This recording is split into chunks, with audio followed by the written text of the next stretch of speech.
Assalamualaikum warahmatullahi wabarakatuh. Perkenalkan, kami dari kelompok 1 yang mengambil tema komunikasi Gen Z di sekolah, dan kami akan mengobservasi di SMPN 17 Mataram.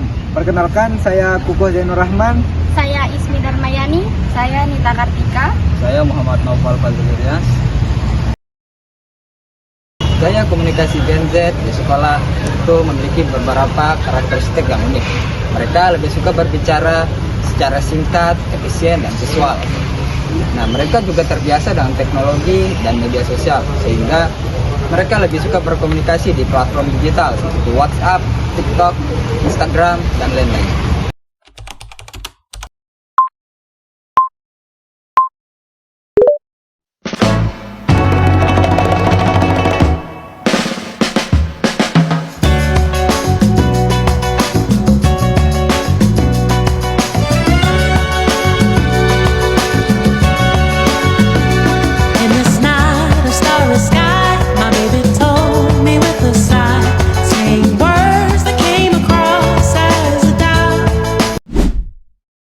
Bahasa adalah alat komunikasi yang memungkinkan manusia untuk mengekspresikan ide, pikiran, dan perasaan kepada orang lain. Bahasa berperan penting dalam kehidupan sosial, pendidikan, budaya, dan perkembangan ilmu pengetahuan. Nah, melalui bahasa, manusia individu dapat berinteraksi satu sama lain, memahami informasi, dan juga membangun hubungan dalam masyarakat. Selain itu, bahasa juga menjadi identitas suatu bangsa karena mencerminkan sejarah dan cara berpikir suatu kelompok. Dalam era globalisasi, penguasaan bahasa juga berkontribusi terhadap pembajakan ekonomi dan pertukaran budaya antar negara. Oleh karena itu, bahasa bukan hanya sekedar alat komunikasi, tetapi juga elemen penting dalam perkembangan manusia dan peradaban. Tapi tahu kan bahasa yang ngetren sekarang kan? Kira-kira adanya itu tahu dari mana? Dari TikTok. Selain TikTok juga apa lagi? IG. Nah, terus kamu sering nggak gunain kata-kata yang kamu dapat dari TikTok ini saat berinteraksi dengan teman-teman kamu? Contoh kata yang sering kamu gunakan itu apa saja? Anjay. Ada lagi selain itu? Ada. Namanya siapa dulu? Dari kelas mana? 8D. Kelas 8D. Pasti sering menggunakan bahasa gaul ya? Kalau sama teman dekat sih ya.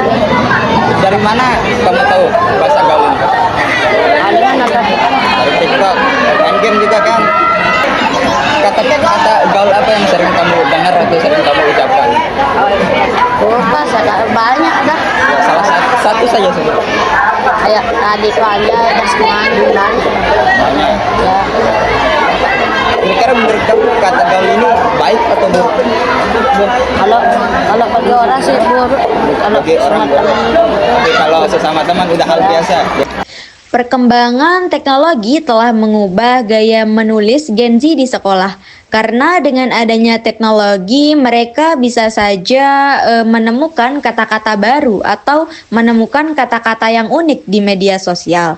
Mereka juga seringkali menulis secara informal karena memanfaatkan teknologi seperti AI yang ada pada saat ini. Kebiasaan dari Gen Z juga sering sekali membuat singkatan dari sebuah kata gitu, karena mereka terbawa oleh cara mereka mengetik atau membuat status di media sosial. Bisa juga dilihat dari cara mereka berkomentar di media sosial, itu seringkali menggunakan kata-kata yang sedang tren gitu, seperti kata-kata anjay, selebeu, dan lain-lain. Kemajuan teknologi juga sangat berperan penting dalam penggunaan bahasa yang terjadi pada zaman sekarang. Terutama dengan adanya teknologi, banyak sekali aplikasi-aplikasi untuk kita berkomunikasi secara daring tanpa bertemu secara langsung. Contohnya itu seperti aplikasi WA, aplikasi IG, aplikasi TikTok, dan masih banyak juga aplikasi lainnya. Nah, dengan aplikasi-aplikasi itu Hal itu bisa menciptakan berbagai macam bahasa baru gitu dalam generasi pada saat ini, terutama pada generasi Gen Z.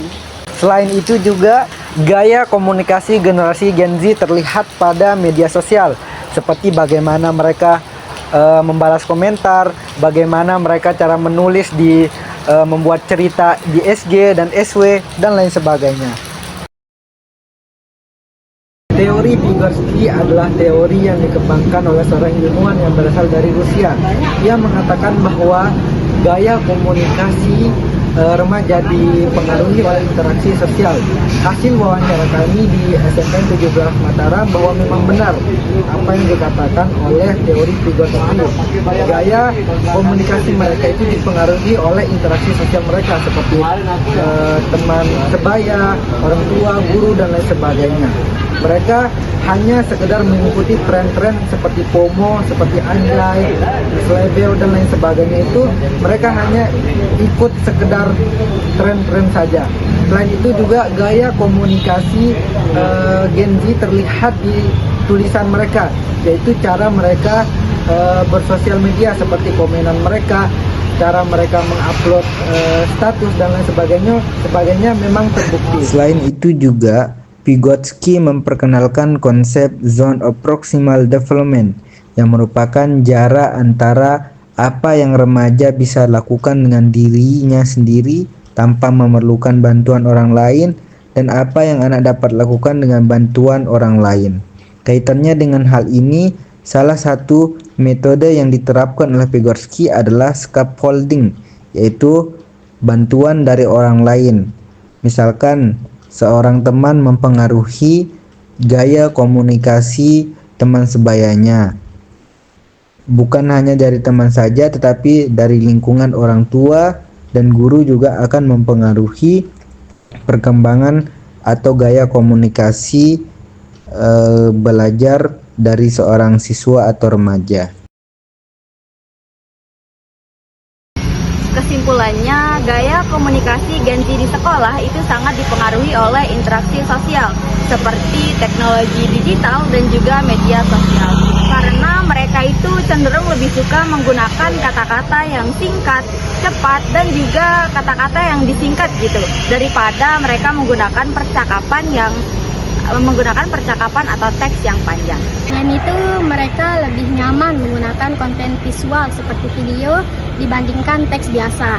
Dalam pembelajaran, Gen Z cenderung memilih pembelajaran berbasis online, mandiri, dan video, agar mereka lebih mudah memahami materi secara interaktif. Oleh karena itu, pendekatan komunikasi dan pendidikan harus disesuaikan dengan karakteristik mereka, supaya perkembangan komunikasi dan bahasa mereka itu berkembang dengan baik. Itu dia. One is the loneliest number that you'll ever do.